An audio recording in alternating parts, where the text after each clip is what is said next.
Welcome to Unpopular View. Thank you all for clicking on our faces. New flag with all that. Okay, so I wrote down some notes. Shots do that. I don't want to sit too hard. That's twice. That'll probably go over about as well as Colonel Dippy. Because there was no Jay White side. Okay, just straight up gangbanging. This story has been fit. You gotta pay attention. So Unpopular Review does not. What is she the CEO of, Chris? Jesus, golly. Let's start the show. Arnold Schwarzenegger is the Running Man. He's playing for a prize. The prize is his life. How about the life? The Running Man. All right, tonight we're starting a series on a man who I'd argue dominated Hollywood for 20 years. That man is Arnold Schwarzenegger. Let's start the show.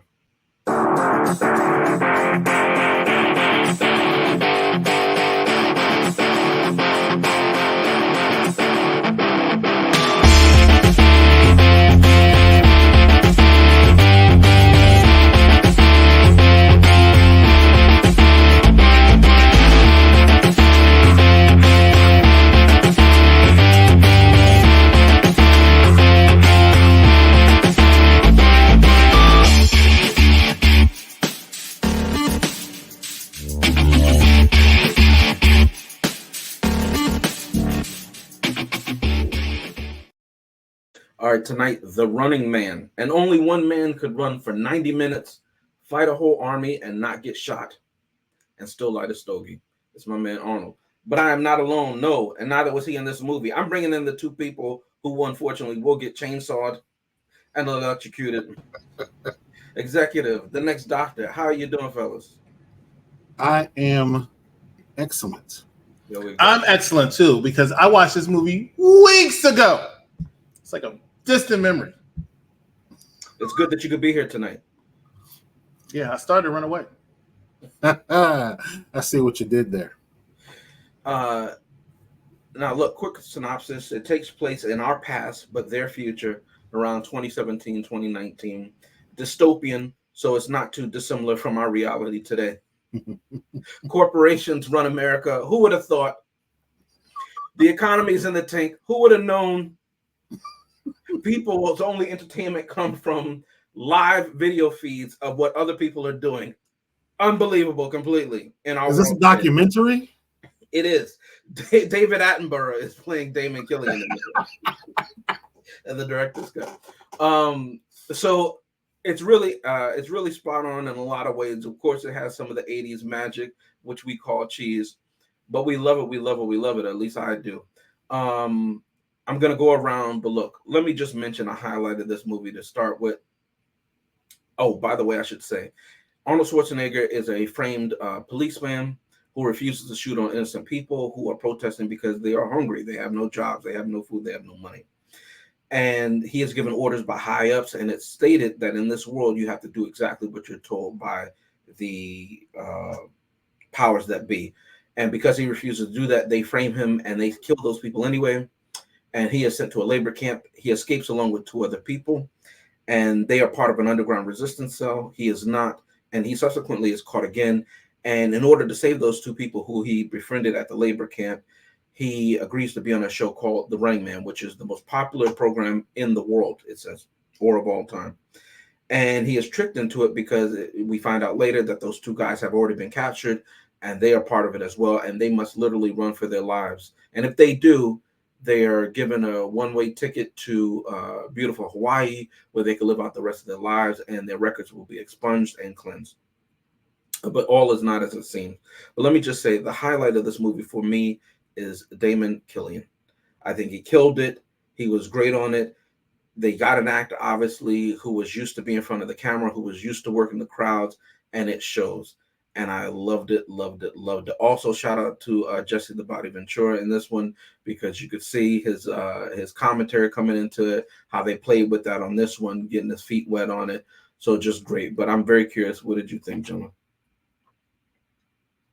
I'll step up first. Arnold Schwarzenegger.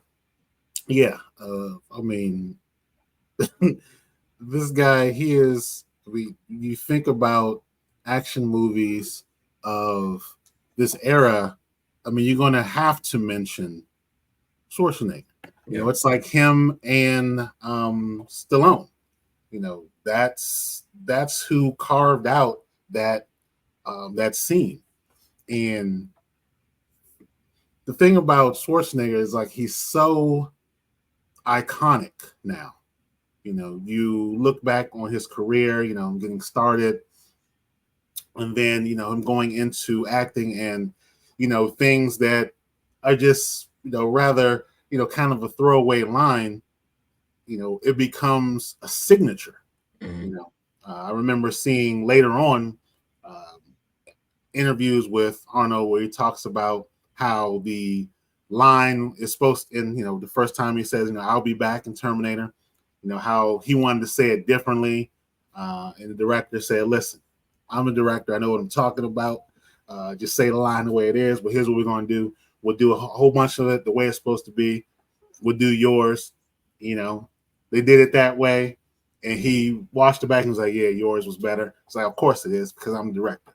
But it also, I mean, still his delivery of it, it made it what it is.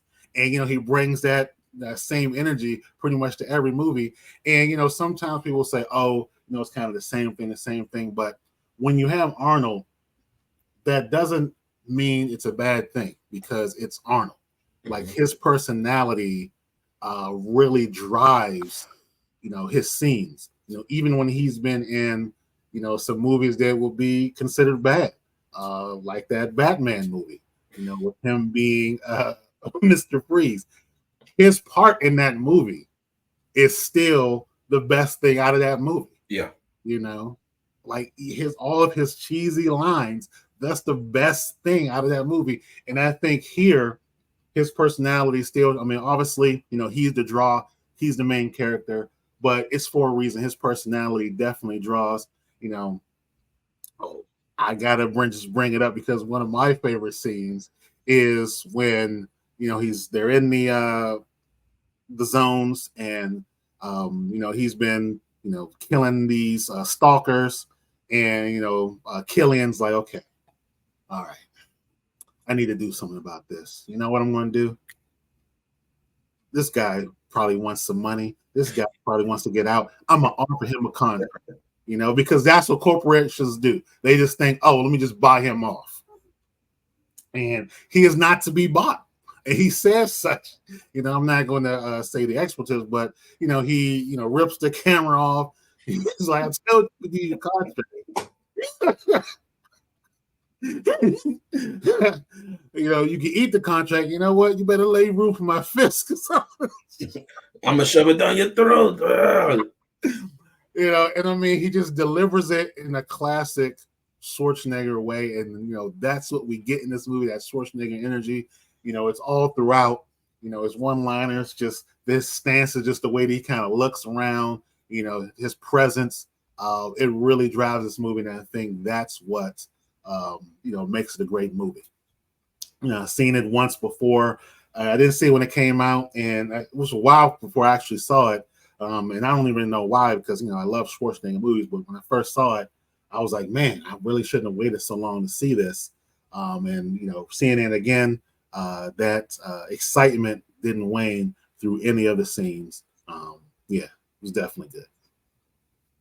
Executive consultant, what do you have to say? Well, let me start talking about some positive things in the movie. That's how I want to start. I want to start with some positivity, man. So let me go ahead. Here's a good thing. The Running Man's runtime was 1 hour and 41 minutes. Like, everybody knows I always look when these people pick their movie. I'm like, okay, I don't have a lot of time. The time's precious. I got like 4 jobs. I need to know how much time I have to dedicate to this movie. That's the positive. Killian up there. Here's the negative. This movie was 1 hour 41 minutes. It took me 3 hours and 15 minutes to get through it. Why do you ask? Because I fell asleep on it twice. That's why, right? That's one thing. I want to read some stuff. Let's see. All right. No. Oh, here you go. Ben Richard says, Killian, I'll be back. Shout out to Rashad. He just said that. Damian Killian says, only in reruns, right? Mind you, this is the first time I've seen this movie, right? It's the first time I've seen this movie, and I had no idea about this movie until James picked it. And I didn't know about the puns because every time I thought about Arnold Schwarzenegger puns, I thought Batman and Robin. Ladies and gentlemen, I apologize. I was wrong. Here's another quote for you. Damian Killian says, "You bastard, drop dead." Ben Richards says, "I don't do requests." Love it. Love it. Come on. Somebody, I think after Sub-Zero came out and snapped somebody's neck or something like that, and Ben says, "What a pain in the neck." I don't know, it was something weird, you know? Yo, he saves the girl, then he goes, "What a pain in the neck," before they run off screen. Yeah, I remember that. He kills Sub-Zero, and he goes, "Killian, here's your Sub-Zero, now playing Zero." Classic. These are classic lines. Ladies and gentlemen, Chris was born in the 90s. He never grew up with the 80s schlock, so he doesn't understand. I think there's one word to classify this right now. Exactly. Chris thought he was watching an Academy Award-winning film. No, I definitely don't think that. I knew it was some crap, right? Yeah, I knew it was some crap when the opening scene, they're in the helicopter, looking over the Sega Genesis. looking over the Sega Paperboy, Genesis. the paper watching the Paperboy on the display. And he says, "Oh, I don't kill innocent creatures," or something like that. And then they attack him, and I'm like, "Okay, this is stupid." I'm still gonna give it a chance, you know, whatever. Shout out to the guy in the helicopter holding Arnold by one boot. As he dangles hundreds of feet in the air. Shout out to that guy in the strength. He breaks into his old brother's home, sees this woman, and because Stockholm Syndrome is real, now all of a sudden she's attracted to him. Now, granted, she could see that he was being set up. Yeah. But he broke into the home. Well, she Because he only has knows that muscles. his brother used to live there. She says, "I just moved here," so okay, that makes sense. Still, she's being held captive. He lifted that bed up with one hand as he had it tied in a negligee. She wasn't doing nothing. Okay? She wasn't doing nothing. I mean, she did give him up though. She ratted him out. Yeah, when she had the chance. She's not stupid. 101, no. But she in the airport, she said, "Yeah, let me get out of here." You enjoyed this. We both did. Yes. Okay. We're gonna find out when I get to my final thoughts. Go ahead. Well, ladies and gentlemen, I don't know what Bernie's talking about down there, but join us next week for Chris's pick, Hercules in New York. That's Chris's Arnold's pick that he thinks is so much better than the Running Man, okay? Well, next week's pick, or immediately after this episode, is actually going to be Rashad's pick, not mine. Because you've never seen Hercules in New York. It's one of his worst movies. They had to dub over his voice. Have you seen The Running Man? Yeah, and it's getting 3 thumbs up. Spoilers. Now look, this movie was fantastic. Shout out to Richard Dawson, who was in this because he killed it. Okay, he was a jerk. He was evil. This movie is so relevant to today, but people, they want the graphics. You know, Chris with the graphics. All of a sudden now it has to have graphics. You know, he watched 25 Saw movies. Okay, but this one has to make sense. Made in what, 1985? Okay, but but Saw 22. Oh, that makes sense because it tied in 25 years earlier when Saw, right before Saw. It hasn't been 25 Saws. Right before Saw met Amanda. You know what I mean? So that's why you got to see this one and the last 3 before that. Get out of here, Chris. Rashad, where's that hater thing at? Let's give him another shout out because Chris is hating big time. Another shout out to the As hater. the former president might say, bigly. He's hating bigly. Okay. What are we doing next week? Let's cut to commercial because Chris, you just pissed me off. I might have to throw a TV at you like Arnold. We have reason to believe that Mr. Zavitz may have passed sensitive materials to you. What kind of materials? Sensitive, sir. Now, what he doesn't know I'd like to report a break-in. could kill him. Request immediate keyhole visual tasking, maximum resolution. He's on your 6 o'clock Look, you have something they want. 2 targets, rooftop. I don't have anything. Maybe you do and you don't know it. You're a threat now. To whom? Everyone you know. Enemy of the state. What the hell is happening? I blew up the building. Why? Because you made a phone call. In a secret lab, somewhere in the Western Hemisphere, the perfect human specimen has been born. He has the strength of 10 men and the wisdom of 20. He also has a twin brother. I have a brother? Oh my goodness, are you looking good? Arnold Schwarzenegger. Born to be bad. And Danny DeVito. Way to go, Mom. Are twins. My name is Julius. I'm your twin brother. Obviously. The moment I sat down, I thought I was looking into a mirror. Only their mother can tell them apart. Word. Twins, the new comedy from Ivan Reitman. Oh, we got some movies coming up that are way better than the Running Man. I mean, the Enemy of the State. And by the way, shout out to Danny DeVito. Shout out to Danny DeVito for breaking every rule in Hollywood and still making it. Shout out to him because he's doing something that I need to do, okay? But if you're just joining us, Chris is hating as usual. But he's right on. but he's quick with those. He's quick with those little pop-ups, though. Okay, everything else he's taking a sweet time. But now he's quick with those pop-ups, all right? But ladies and gentlemen, we're talking about Running Man.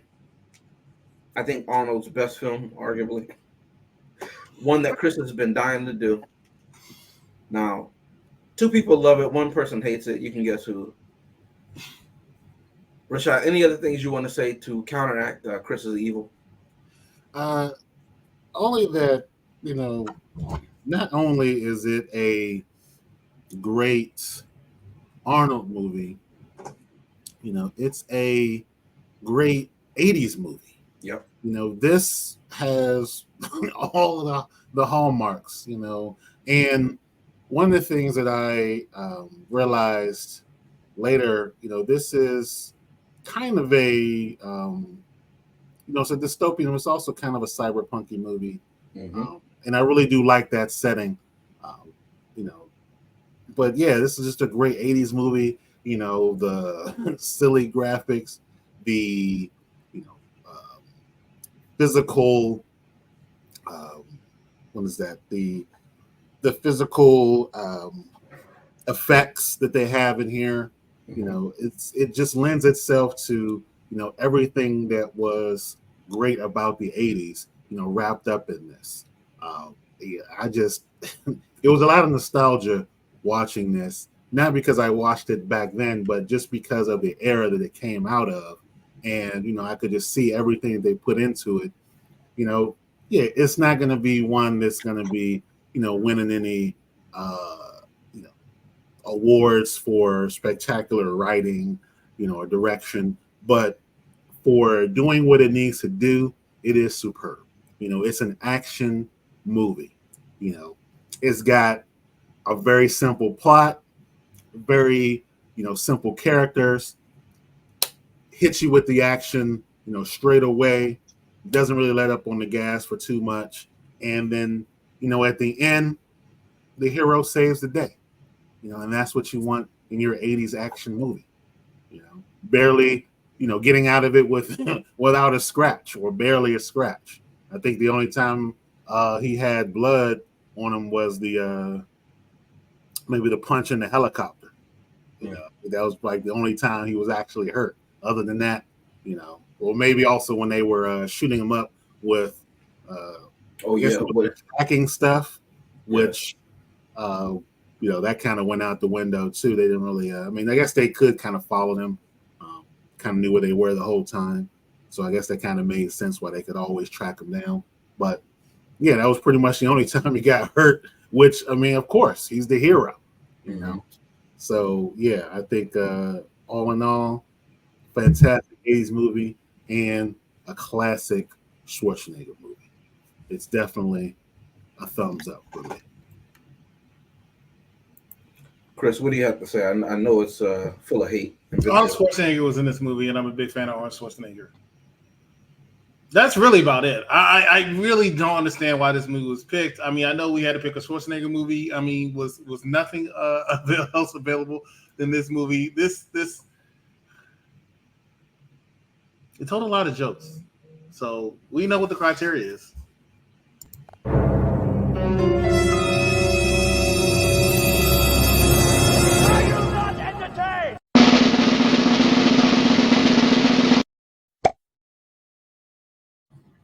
If I could have did 2 thumbs with 2 pictures, I should have just copied it. I would have, right? But all is not lost. They have a chance to redeem themselves, right? You didn't notice, Killian. You probably didn't notice, Next Doctor. They made a sequel of this movie, right? They did. And I'm going to play the trailer for it right here.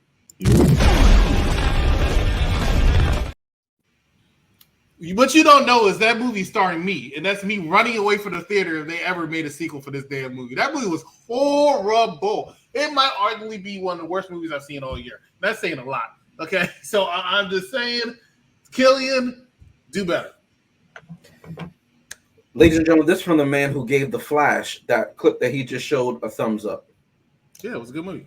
Also, ladies and gentlemen, you don't know this. Chris and I, we've known each other for, decades. It seems like decades, all right? Since the 40s and 50s and 60s. I don't know. They keep making movies about it.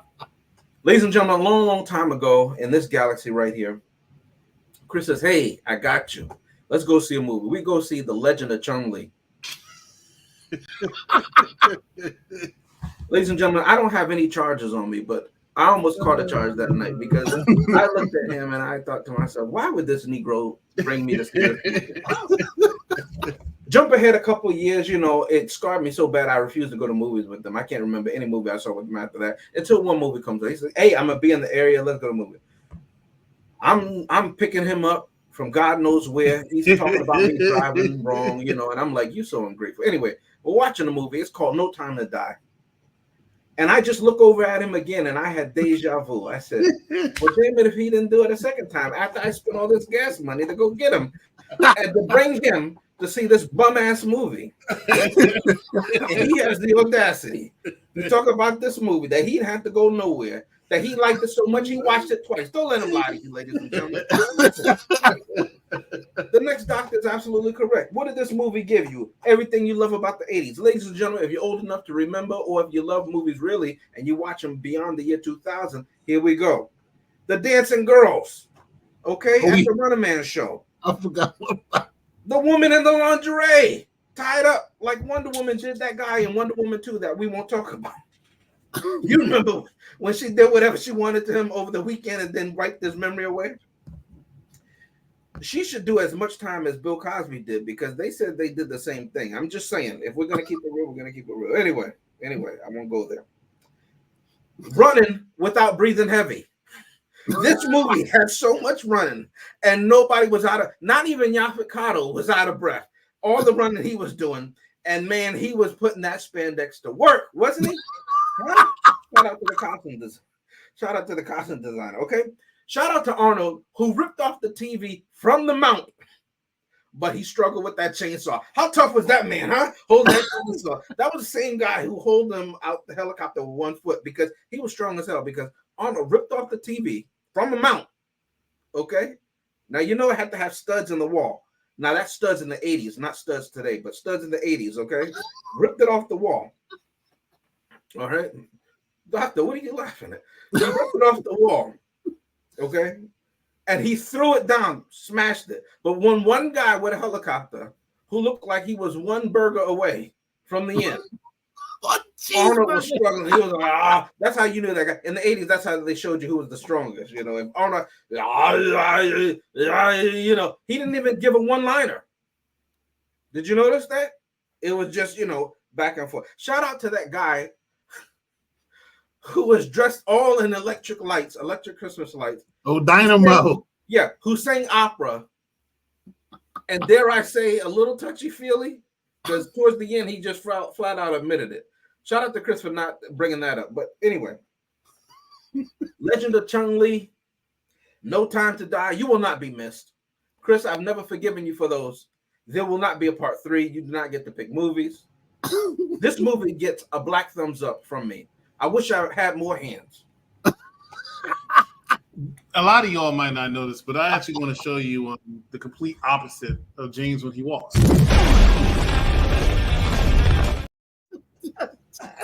Going more into it, and I'm glad that he mentioned this because one time, yes, he did pick me up when I came up to the visit in DC. We went to go see No Time to Die, which was completely opposite of its name. But if you actually saw him drive, let me show you a clip from it.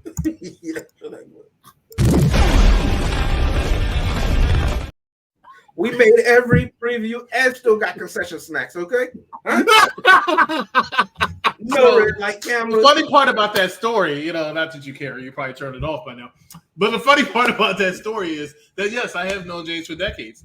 And one thing that we used to always cloud James was two things, actually. One is he does the same pose in every freaking picture. That's right. Right? You don't have to Photoshop. Gold, you keep it. Just take one picture and just keep putting it in different backgrounds and you have what you need. Second, he is the slowest walker you've ever seen in your life. So he finally picked me up because he's never driven before, never seen him drive before. Right? He finally picks me up after 14 decades. Right? He finally picks me up. And I go in and I naturally put my seatbelt on. Not that I thought I needed it, but I just put my seatbelt on. Thank God I put my seatbelt on because, like the movie we saw, I had no time to die. So there you go. There you go. Did you make the trailers, Chris? The best part of the movie. Yeah, no, literally. Because that movie definitely. Like a little The only part That's the dumbest thing I've ever heard in my life. There's no wonder you get D's and everything. He was mentioned, so I thought you should. Oh, Chris, that's how you talk to that child in that class that you had earlier today, right? Anyway, ladies and gentlemen, thank you for tuning in for the Running Man. If you too want to run for 90 minutes straight without breathing heavy, you need to watch this movie. Okay? If you want to learn how to rip stuff up, how to fight a whole army and not take one cut because you ain't got no time to bleed, you need to watch his movies. Join us next time. Twins. Thursday. I don't know what they're doing. I can't tell a theme. Okay? They go from one version of black to another version. You know what I'm talking about. Chris is from Southeast. South with an F. Southeast. No, it's Enemy of the State this Thursday. It's Will Smith month. That's what we're doing. Will Smith before the slap. Will, I know you're a fan of the show. You know I got love for you, but you know, come on, we still remember that slap. Black people don't let nothing go. I saw your movie for life. Fantastic. But we won't be watching that this Thursday. No, this Thursday is Enemy of the State, followed by Ghetto-ness, right? No, after Enemy of the State is actually no, I don't remember. He doesn't know, but he says I'm wrong. Ladies and gentlemen, the hate is real. And that's what you get every Tuesday. For me, for the next doctor. For me, for the next doctor. For the executive consultant. This was the Running Man. No rerun.